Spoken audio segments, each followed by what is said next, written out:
Hello everyone. Myself Deepthi Mungara, and I am a second year PhD student at the University of Paderborn, Germany.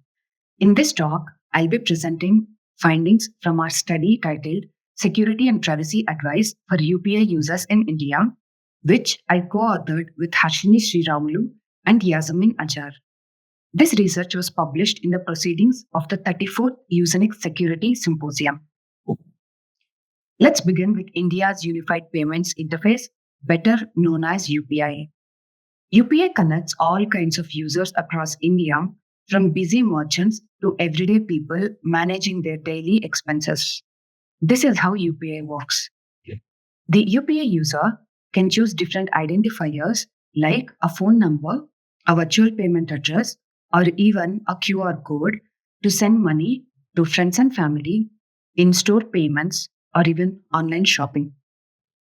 When a user wants to send money, they choose an identifier, verify the recipient details, enter their PIN, and once authorized, the payment is completed. The transaction limit of UPI is 1 Indian rupees to 1 lakh Indian rupees per day, which is equivalent to $1 to 1000 US dollar per day. UPI has witnessed exponential growth, resulting in transactions worth 2.57 trillion USD in the last financial year, accounting for 85% of India's digital payment volume and nearly 50% of global real-time payments. But as usage has grown, so have scams. Fraud cases rose sharply. For example, roughly 1 in 5 Indian users has faced a UPI-related attack since 2022. Hello. We can see few more instances of published reports of UPI scams, making 55% of the digital payments frauds so far. When payments get smarter, so do scammers. UPI is quite literally everywhere in India, from roadside vendors to public transport systems like buses and autos, as well as gas stations, shopping malls, eateries, and virtually every online platform, which includes e-commerce apps, food delivery applications, and ride-hailing services.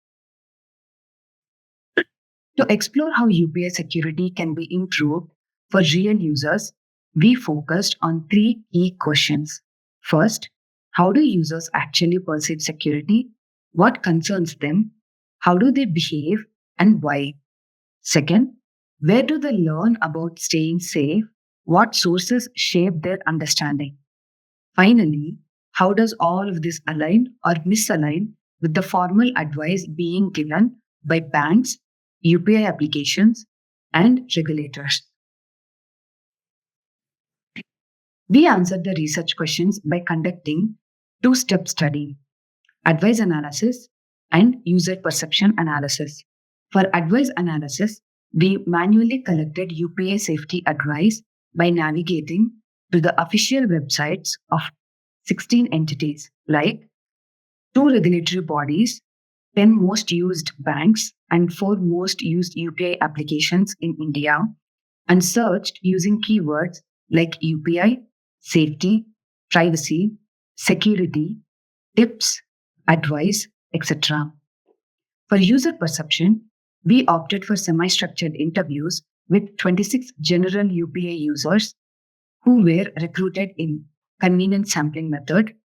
And these are the categories of questions asked in the interviews: user background, user mental models and motivations, security concerns and challenges, level of awareness, and safety measures and sources. To understand the landscape of UPI guidance, we collected all the advice from 16 different entities and organized it into 6 distinct categories. This categorization is a key contribution of our study as it provides a structured way to analyze the advice systematically. Currently, users are often faced with a flood of guidance that is scattered across websites and apps, making it difficult to access, understand, or put into practice. Now, let's take a closer look at the 6 distinct categories and examine examples of the advice that falls under each one of them. The list of examples are just the sample size and not the exclusive list. The first category is UPI transaction security advice, and example advice includes entering UPI PIN only for sending money, scanning the QR only for sending money, check receiver's details after the transaction. The second category is UPI user data protection advice, and the example advice includes never share personal or banking details. Don't save banking credentials on phone. Don't share details via calls, texts, and emails. The third category is password protection advice, and the example advice includes never share PIN, OTP, CVV, and passwords. Create strong, complex, and unique PINs. Change PIN and password regularly. The fourth category is device and UPI application security advice, and the example advice includes avoid public Wi-Fi networks, avoid third-party screen sharing apps, install and update valid antivirus. The fifth category is customer support and reporting sources, and example advice includes use valid helpline sources, download apps from Google Play or Apple Store, report unauthorized transactions. The final and the sixth category is handling unknown situations, and example advice includes avoid clicking unknown links, avoid unknown emails, texts, calls, avoid suspicious apps, cashback offers. Now, here are the high level findings from our user perception analysis interview study. Participants expressed concern that sharing financial information publicly could put them at risk of exploitation. As a protective behavior, they chose to disclose details like salary only in trusted and private settings. The key takeaway is that participants treat financial details as highly sensitive, choosing to share them only in trusted private interactions. Participants also expressed concern about fake profiles and the misuse of information, which includes cases of unauthorized sharing and even identity theft. To address this concern, they engaged in protective behavior such as carefully screening profiles and looking for signs of authenticity, like whether a profile is older and well established. The key takeaway is that to avoid deception and fraud, users screen profiles, limit what they share, and rely on their community for background checks. Here, participants expressed concern that sharing personal contact information and identifiable details could put them at risk of harassment or even abuse, with some participants mentioning impersonation and kidnapping attempts. As a protective behavior, participants recommended not posting names, family details, or any information that could reveal their identity. The key takeaway is that to protect their identity and avoid harassment, participants withhold names, contact numbers, and location details and instead prefer safer contact methods like email or social media. Participants described using cross-platform verification to establish trust. For example, they might add someone on Snapchat to check live photos or look at their followers and friends, while also cross-checking professional details on LinkedIn, such as schooling, workplace, or colleagues.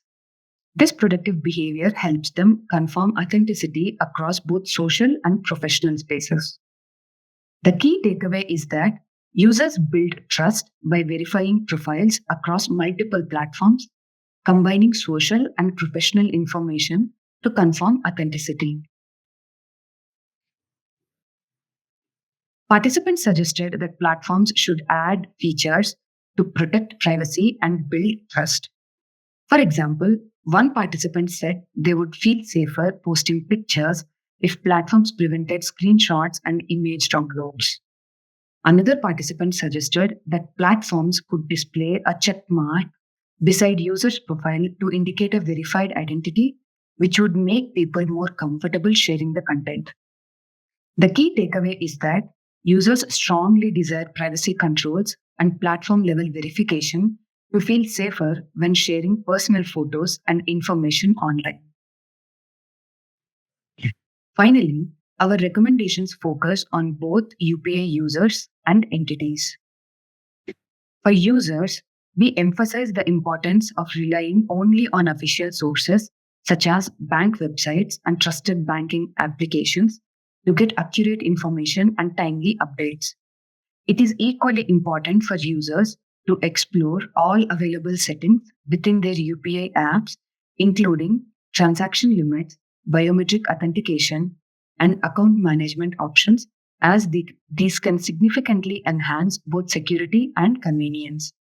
Users should also exercise caution with QR codes, particularly in unfamiliar situations, since malicious codes can lead to fraudulent transactions. Additionally, it is crucial to avoid sharing sensitive information such as PINs, OTPs, or bank details with strangers or anyone providing unsolicited guidance, as these are common tactics used in scams. For UPI entities, we suggest focusing on making guidance and security advice more accessible and visible, whether on websites, applications, or widely used digital platforms. Prioritizing user education on device and app security can help users understand best practices for safe transactions, such as updating apps regularly and securing their devices. Conducting targeted awareness campaigns can address the diverse knowledge levels of UPI users, ensuring that both first time and experienced users can get benefited. Finally, entities should ensure that all security features, including advanced options, are clearly promoted, easily to locate, and easy to understand so users can confidently make use of them. Together, these steps aim to bridge the gap between available advice and actual user awareness, creating a safer, more informed, and confident UPI ecosystem for everyone. Summarizing the findings, our study looked at UPI security and privacy from both sides, the advice provided by 16 different entities, and the perceptions of 26 UPI users. In short, we found out that while users know some basic safety measures, there's still a significant gap between the advice available online and what actually reaches them. We recommend that users stay updated with official safety advice and that entities work on promoting targeted, accessible education across multiple channels. For deeper insights, including our methodology and detailed findings, please read the full paper. Thank you.